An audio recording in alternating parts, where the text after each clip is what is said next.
it's an awesome platform. Like next week, I'm going to be interviewing Mrs. California On Be Live? on Be Live. Well, it's Be Live, but it feeds through Facebook.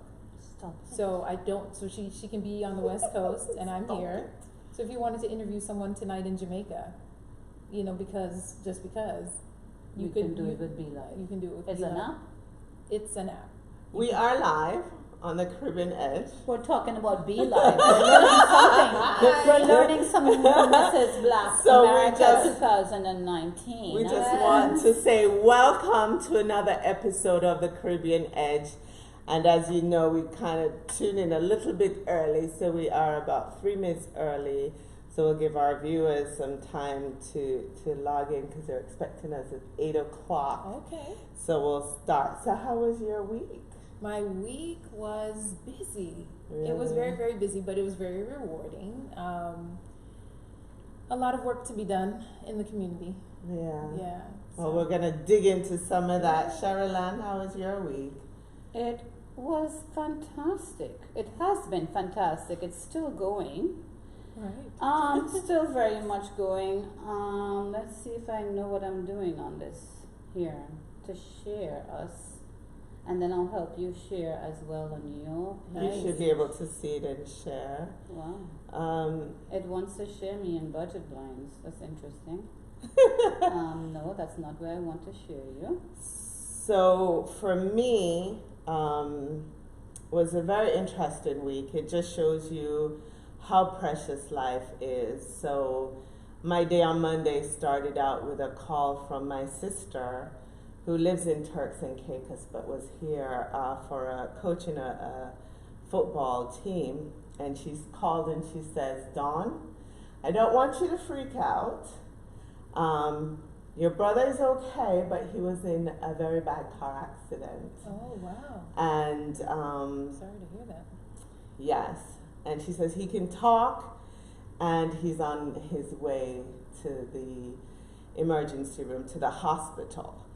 So obviously that is quite scary to get a phone call. And, you know, my brother lives in Turks and Caicos, so he's in another country. You simply can't just get up and walk out. So needless to say, my brother is fine.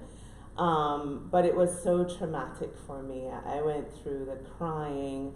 I just came home and showered and went to bed. Most of my friends that probably tune in tonight don't even know this happened because I haven't really spoken about it much. All I wanted to do was, you know, just seclude myself. Mm-hmm. You know, I went through the back pain, the neck pain, just the stress of a couple of hours of not knowing if he was okay, could he walk, anything. Yeah.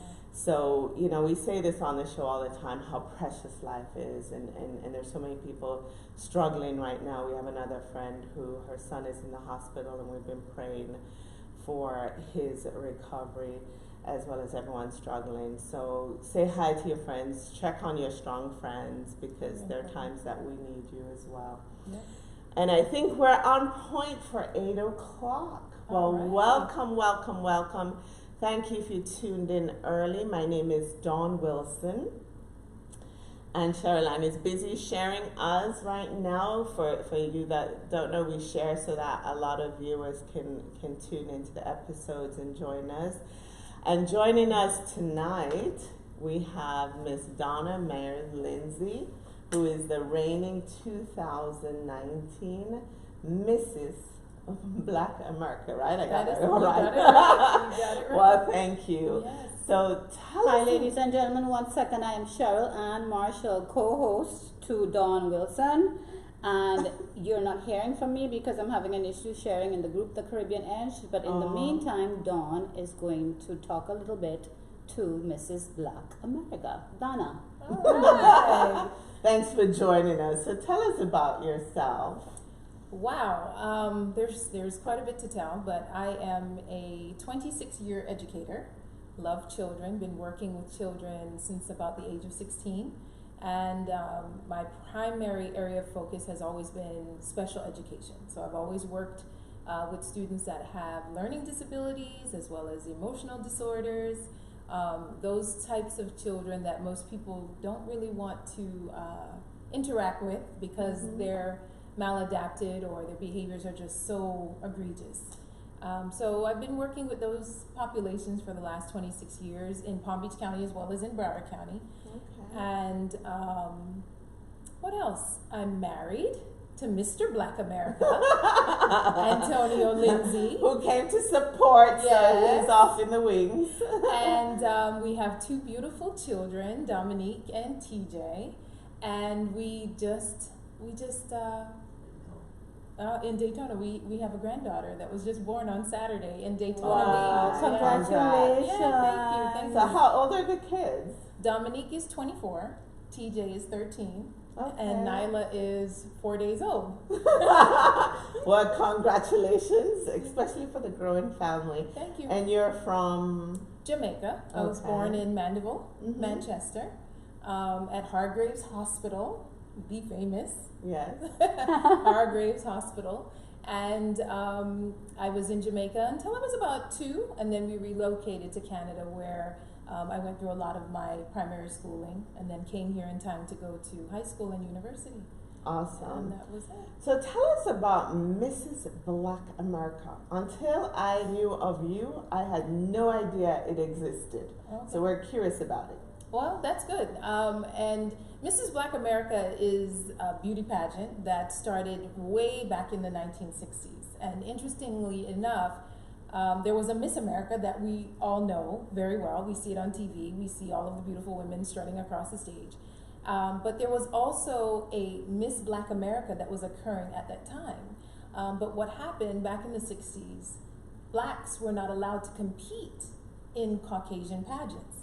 So they had the Miss Black America on one side of the street in Philadelphia, and across the street was the Miss Black America pageant.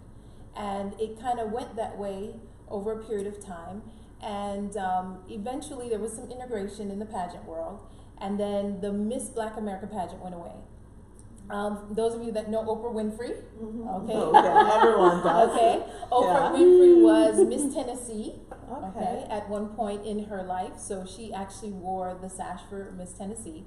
And so what essentially happened as time moved forward, the national director, Dr. Carolyn Anderson, she was Mrs. Black America 2016, and they were going to get rid of the pageant again. And she said, no. She also is from Jamaica, born and raised. And she said, I'm going to take over the pageant. And so she decided to recreate it. And so it became the Miss Black America, the Mr. and Mrs. Black America pageant, and the Mr. and Mrs. Black America senior pageant. Oh, wow. So there are 3 categories that are actually competing.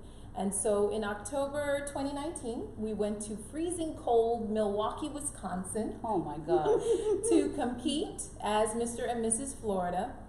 And we took home the crown. Awesome. Yeah, it was an awesome experience. Awesome experience. Well, congratulations Thank to you. you both. Thank you. And what a great month to have you as we continue to celebrate Black History Month and Reggae Month. I have to throw that in there as well. So Yeah. congrats. Thank you. So I know you work with special needs children.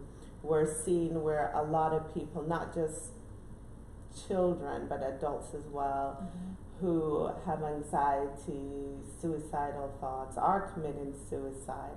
And you are one of the chosen or that have chosen this field to work. So tell us about that. How do you handle that, and what are some of the situations you're encountering? So currently, I work for Broward County Public Schools as a positive behavior intervention specialist. And so I work alongside principals and assistant principals with students that are in crisis. And for me, this type of work drives me. Where other people may get frustrated, irritated, aggravated, I get, I guess, for lack of better words, a kick out of working with, those children that most people don't want to work with. Were you always like that? Did that happen Always. later on in life? No, always. And matter of fact, if my dad is watching, he was like, oh, Lord Jesus, you're going to do what? First of all, you're going to do teaching, and then you're going to do special education? What is that? And then, I described it to him, and he said, we didn't have such a thing in Jamaica, no such thing, we used to just take those kids and put them somewhere, hide them away. And before I even left, that's the reality, right? And that's not just in Jamaica. That was pretty much all over the world, and believe it or not, even here in the United States at one point. So he said, "You're never going to get a job. You're going to be living off of me for the rest of your life." And I said, "Not so." Before I even left college, I was recruited by Palm Beach County Schools to teach.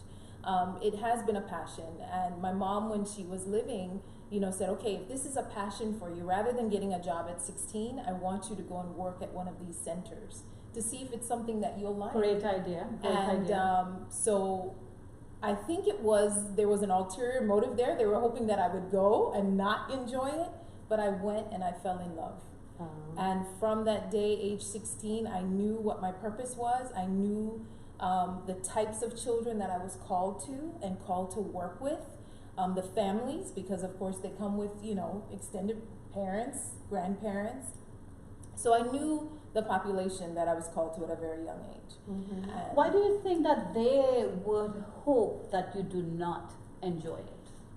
Well, teaching, is not the type of business that, draws a lot of return on your investment. The money. Yeah. So they wanted you to do something that... Oh yeah, Daddy was definitely pushing dentistry. You're not going to make a lot of money doing that. Most Caribbean parents, right? It's a doctor, a dentist, a lawyer. Yeah. Right, typical. Okay. But I knew from age 5, really, that I wanted to be a teacher. I just didn't know what kind of teacher. But once I hit age 16, I knew that special education was where I wanted to be. And it has been extremely rewarding, extremely rewarding. Sure. You get to see kids turn that curve. As you mentioned, students with anxiety, students with depression, students that are suicidal or have suicidal ideations, and knowing that you were instrumental in counseling that student, in providing that student with a journal that they can actually document their feelings. So no longer do they have to keep those things pent up inside, but they can begin to journal, and they have an outlet, which was me, to actually communicate what their thoughts were. Why am I having these double thoughts in my head? Why am I hearing my thoughts and hearing the thoughts of another person? And having someone that was willing to say, okay, let's sit down and really decipher through what's going on. And see how we can begin to maybe cause some of those other, conversations that are going on to dissipate. So for me, it's just been extremely rewarding. I can't run from it. I can't hide from it. I, believe that I'm called, to the broke, busted, and disgusted. I've always enjoyed working with individuals that other people would cast off and just not have time for, whether they're children or adults. So I can see the reward, because if you're someone that's truly passionate about what you do and you care about people, then it can be rewarding. Like a lot of nurses, doctors, anyone, similar field, right? It's a passion that comes with what we choose to do. Right. What are some of the challenges that you face? Because I know parents can be challenging. The denial is there. Right. They may not be as supportive or accepting. So what are the challenges of this industry? Well, you mentioned the number one challenge, the parents. When parents have children, they don't always expect that their children are gonna, be born with concerns. Everybody wants their child to be born a typical child, and to grow up and mature and live a typical life, get a nice job, get married, and so on and so forth. And so for some of these parents, the challenge starts right there, the denial, the acceptance, and learning how to love and accept the gift that God has given them, regardless of how it's packaged, regardless of the color bow that's on it, but really learning how to love what they've received. I've had parents say to me, "But I didn't ask for this." I've had mothers sitting in my office crying, saying, "What did I do? I didn't drink, I didn't smoke, I ate healthy, I walked every day.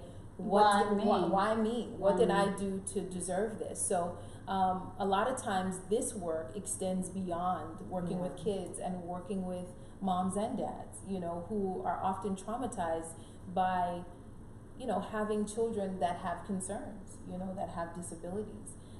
I would say that next to having to deal with parents is having to deal with the educators who went to college to work with regular students, general Yeah. education students, typical students, and now they have students in their classroom, more so each and every day. It's just increasing, the numbers are increasing, and now they're having to work with a student or a type of student that they're not familiar with, that they may not necessarily have experience with. Right, because now they've included Right. everyone. Right. Right, well, before they were separated. Correct. Wow, and they don't have the training or probably the patience and passion. Wouldn't they bring in someone with the particular training to deal with those And that's a children? great question. Yeah, I they would think. they do have what we would call support facilitators that come into the Okay. classrooms, but you have to remember that there's so many kids and there's one support facilitator for a school, Wow. depending on the numbers, depending on the number of special education students in your Yeah. building, right? Mhm. So some schools have one, and some schools may have two. I know at one point, one of the schools that I was at, I had 3, but that's because I had so many special needs students. And remember, they only work with them for 30 minutes at a time, but kids are in school for 6.5 hours a day. So what happens, for the remainder of the day? What happens when they go to art, music, PE, when they go to the lunchroom? Those behaviors don't go away. Right. Those mannerisms don't go away. It is one with them. So wherever they go, so goes their behaviors, Yeah. right? So the support facilitators are there, and they are experts in their field, but we have to remember that they only work with a child a certain period of time throughout the day.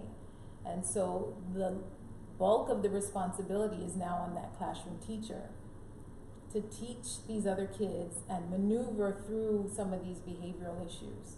So how So do you is think it safe to say that they are in need of more support facilitators? That there's a need for that? I would definitely say that would be of great benefit, Yeah. to our schools. But there definitely would need to be more funding in order for that to happen.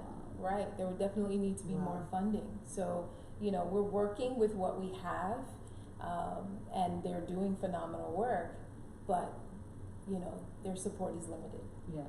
Yeah. Sorry, go ahead. No, it wasn't the same. The same, like what, Yeah. Yeah. Right. My other question is bringing it back to the sash that you're wearing Yes. here.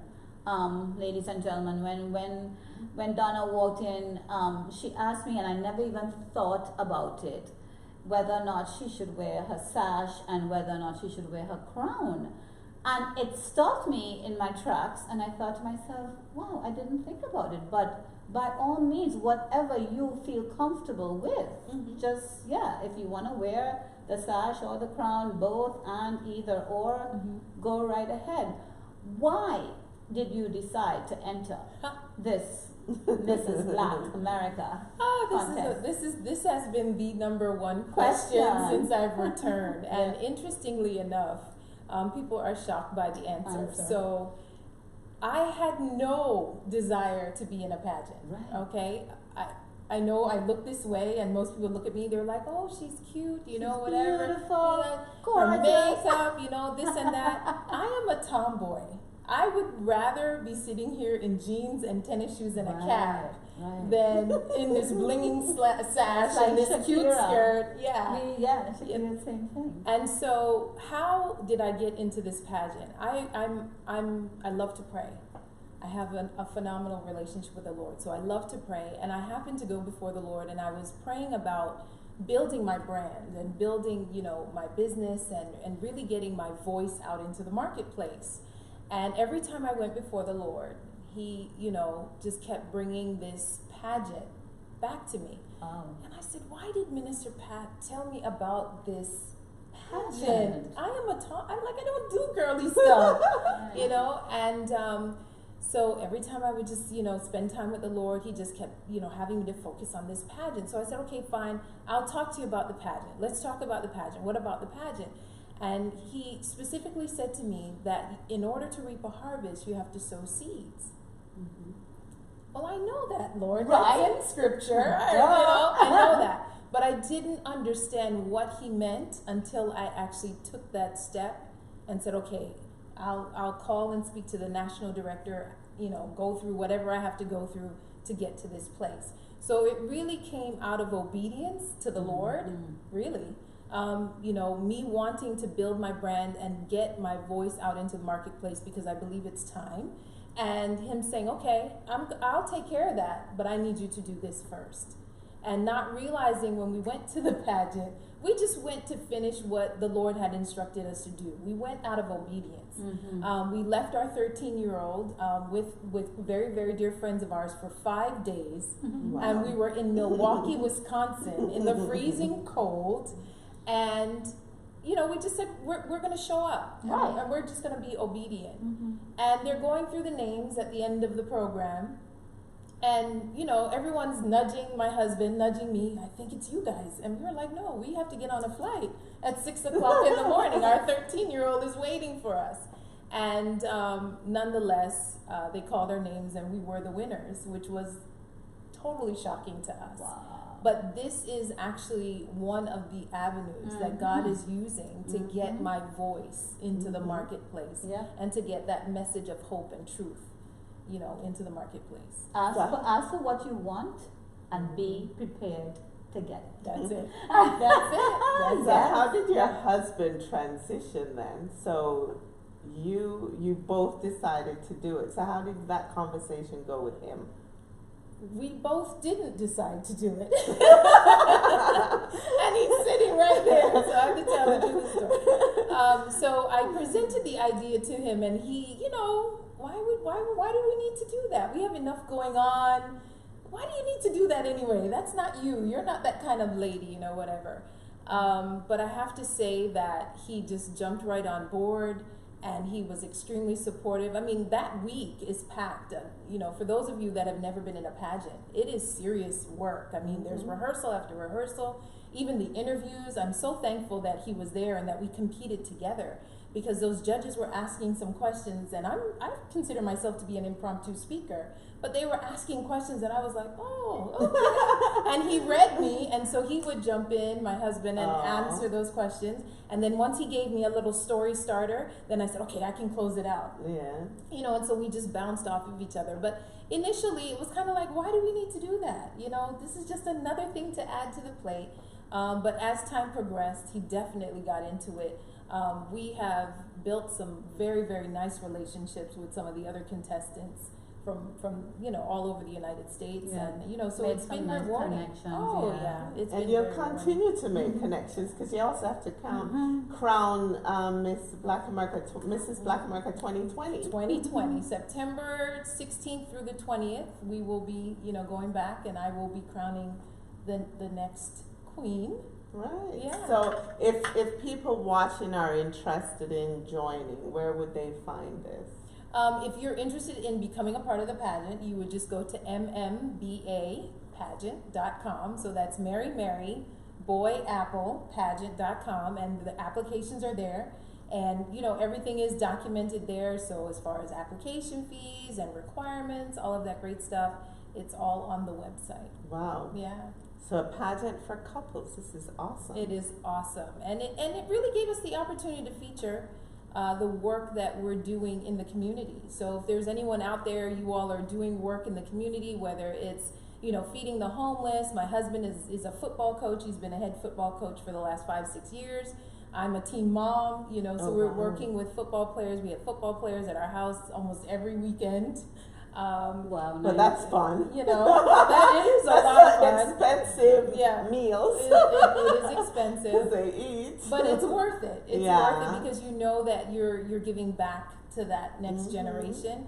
Also the work that we do in church, you know, he's over men's ministry, I'm over the prayer ministry. So all of that work, that service that you're doing for the community really, really begins to speak for itself. And the pageant, at least the portion that we competed in, you know, there are 4 pillars, and what they look at is strong marriages, strong families, strong economy, and strong community. And so if you're one of those people, you're doing that work, why not? You know, have your work featured and showcased on a national level. Oh, absolutely. Yeah, so that everyone can see what you're doing. And I'm just like checking in on the comments. Jenny Rainey says, hi, Miss Donna. Hi, Jenny. Joan Virtue says, hello, ladies. Hi, Joan. Ward Sadler seems to think that we disappeared for a while, but I see us here live, and I hope everyone can hear us and see us as well. And Joan also said, yes, my lady, that's how the Lord works. Yes. He will use us in ways we wouldn't even think or imagine for His purpose and for our good. Amen. Yeah. Yep, I agree with you, Joan. We just have to be paying attention. Yes, yes. Have to be paying attention. Check out the signs that we get if it's not spoken very clearly. Right. There are Right. signs all over. Every day, all day. All day. So Yeah. I was talking, going back to, children, I was talking to my cousin in Canada, and, it seems like more often than back years ago, we're hearing more about kids committing suicide. So Yes. she said, every time she hears one, she tells me, she's like, I don't know what's going on, but it's like kids are just taking their lives. I mean, as someone in the field, what advice do you give to us parents? Because our kids may not even talk to us, or they may be talking to us and we don't realize it. And I know, especially in the Caribbean community, we're in denial a lot about finding help. Right. So, based on your education and knowledge, what are some of the things you can tell us? Well, you said something that was key. We have to begin to start paying attention. Our children are growing up in a time where social media is accessible. From the minute they come out of the womb, they can, have access to an iPad, a cell phone, a Kindle, something. And I almost believe that has kind of taken on the role of the parent. Definitely. Right? To keep you quiet, I'm going to give you the phone. Right. To keep you settled, I'm going to give you the Kindle or the iPad or the tablet. whatever. Yeah, instead of me interacting with you and having a conversation with you, or possibly explaining to you why this would be an opportune time for you to sit still and be quiet. And so what I would say to the parents is really, really look at that and really bring some balance when it comes to, access to technology. A lot of the kids are not only consumed by these devices, but they're being influenced by these devices.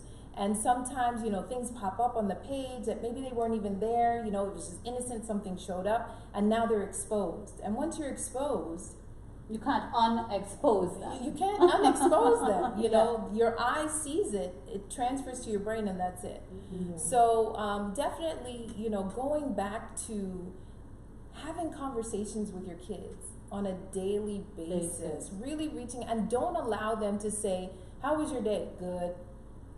Ask and questions. that's it. Ask questions that they can answer without giving you that short response, that Correct. one-word response. Correct. Yeah. And even if they do give you the one-word response, Follow up. Press. Yes. Continue to press. Follow up. But oftentimes what we do, you said it was good, turn on the radio, Yeah. keep driving, right? Yeah. But, really begin to engage them in conversation. And I find that, what does that do? That causes them to tap into their own emotions. And once they begin to tap into their own emotions, they can begin to articulate to you what frustrated them about their day. What was positive about their day and made them happy about the day. And so when we move forward now to the question about a lot of kids that are committing suicide, I think what's happening is not only do they not necessarily have that outlet to communicate with someone, but they also have a lot of pent-up emotion. There's a lot of frustration, there's a lot of irritation, aggravation, hurt, pain. Some students have been through trauma, or kids have been through trauma, and they don't know how to articulate that. And because they're quiet and reserved, no one's really asking because you're quiet. If they were the type of kid to walk around cussing you out or, flicking you off or throwing a chair, then you'd be like, what is wrong with you? But because they're quiet and they tend to be more reserved, you're like, oh, that's a good little child. He's just sitting over there nice and quiet, not saying anything. But they're dying inside. There's a lot going on inside. They're dying inside. One of the things that I also find with this generation, I talk to my son about it often, even though he's 13, is that their coping skills, their ability to cope with life and Yeah. life struggles, with the pressures of testing and the academics, the rigor of the academics. It's not there. So that's something as parents that we need to go back and we need to say, okay, what is it that I can do? How can I teach my child to cope? And one of the things is not always giving in. Yeah. Not always giving in to, you know, okay, they dropped and they fell. Okay, let them have that experience. Is it broken? There's no blood? Okay, let them have that experience. But we want to so coddle them and just keep them Fix protected everything. and fix everything. And everything can't be fixed. That's not real life. Everyone is not going to coddle you. Everyone is not going to cater to you. You have to get up and fix yourself. You have to get up and Yeah. fix yourself sometimes. Yes. So they need to know that. Now, your question with regards to the Caribbean community, that has been, you talk about another passion for me. And that's part of the reason why I'm so excited to be here. Because I was born in Jamaica. I was raised in, Canada, and we came here. I'm of Jamaican descent. But one of the things that I've talked to my dad about a lot is that I think our community pushes success a lot. What are you driving? What do you have on, girl? Let me see. Oh, what brand is that? Where you live, where you've traveled to lately. The size of your house. Size of your house. Oh, your son is a lawyer. Mine is a doctor. Right.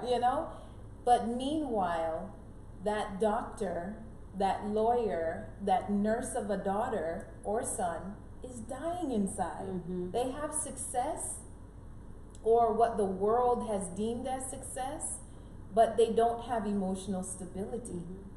So me being, and I don't have a problem, 47 years old, I'm finding in my generation, there are so many of us that have done this. We've pressed, we have degree after degree after degree, and we have accomplishments in homes and cars and land and properties, and we traveled and we've seen the world, but then why Am I happy? Right. Why was I battling Yeah. depression at 28? Yeah.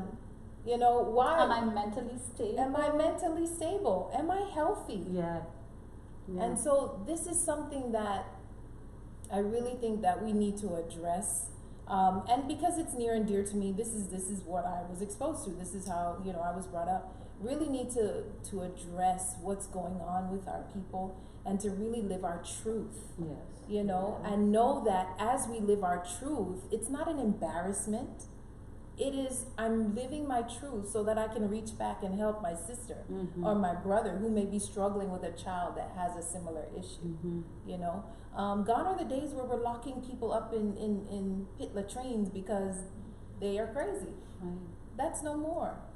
This is real life, and these are real human beings. And so it's important that we have balance. Yes, success, having that, that good job and a nice home is important, but so is my mental health. Yeah.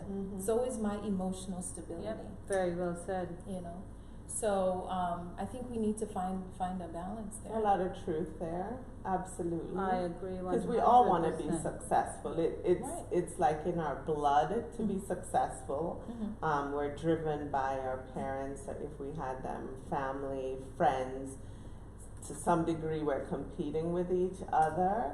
Right. The Caribbean pride kicks in. That you have to have your stuff together. Right. But you're right. I think as we get older, we're finding what's my mental stability in all this. Right. So absolutely well said. I agree with that. Yeah. And we really need to begin to tap into purpose.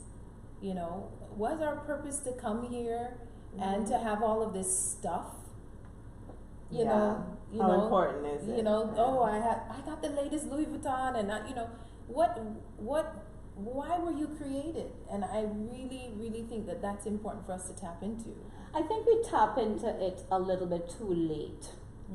That's I think, powerful. Yes, I studied applied behavioral science and communications as two of my degrees, and it basically stated what I am realizing while I'm living here on earth, that we only start to tap into our purpose in our 40s and 50s. Wow. And I thought to myself, why didn't I tap into my purpose like 20-something or 30-something years old. Why Right. did I wait this long?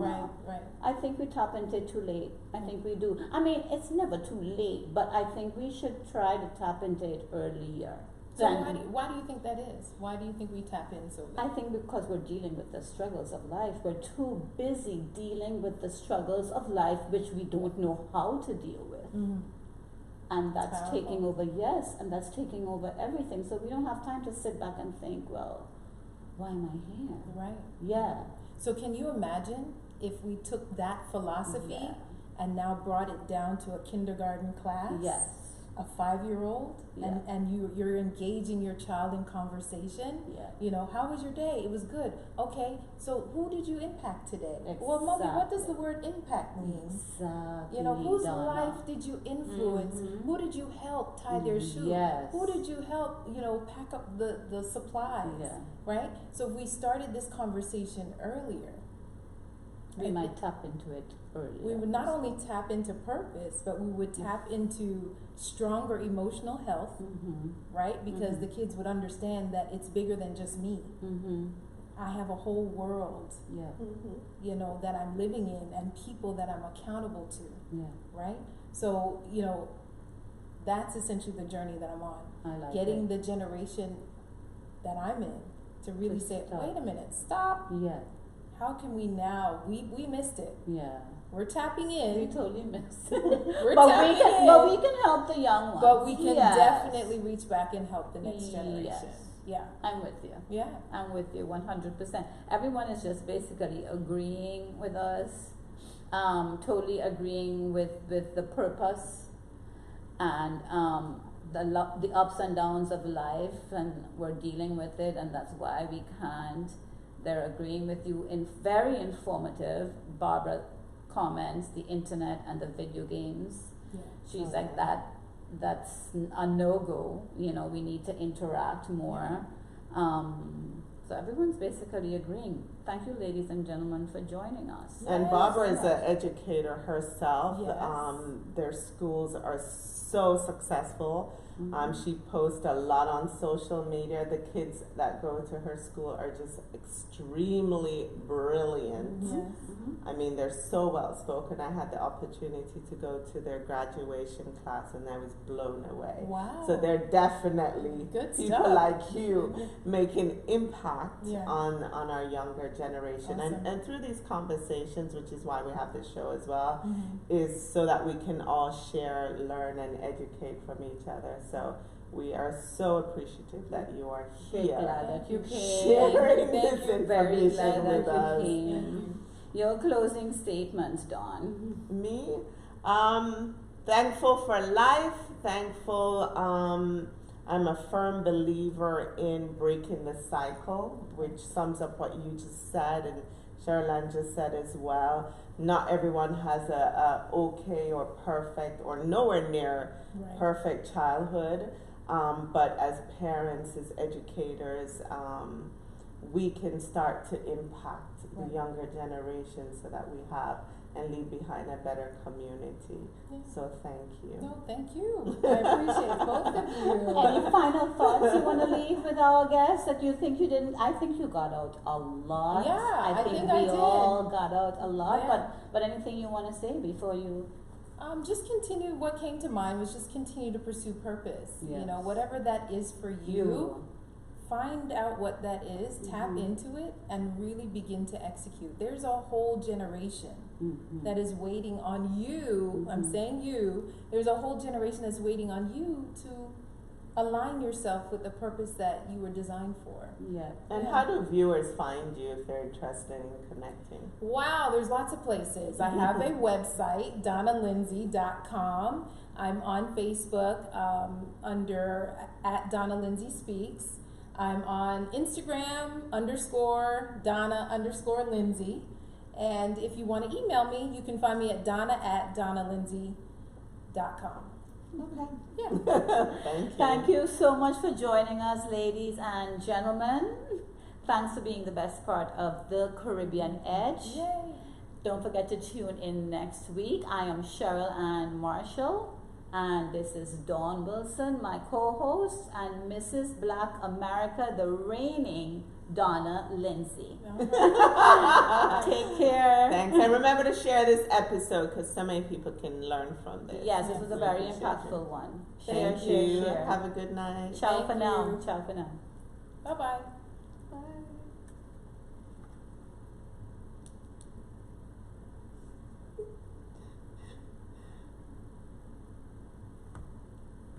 No idea. Let me see. Oh, that's fancy. Like I lost it on here, Oh. but it was still on there. Thank God you had that. It was still recording, but it zoomed off of that. Oh, that's the Mevo. I've heard of these. The Mevo. This Yeah. is the one that's acting up. 8-3. I gotta remember that. That was awesome. Right? It flowed was. really well.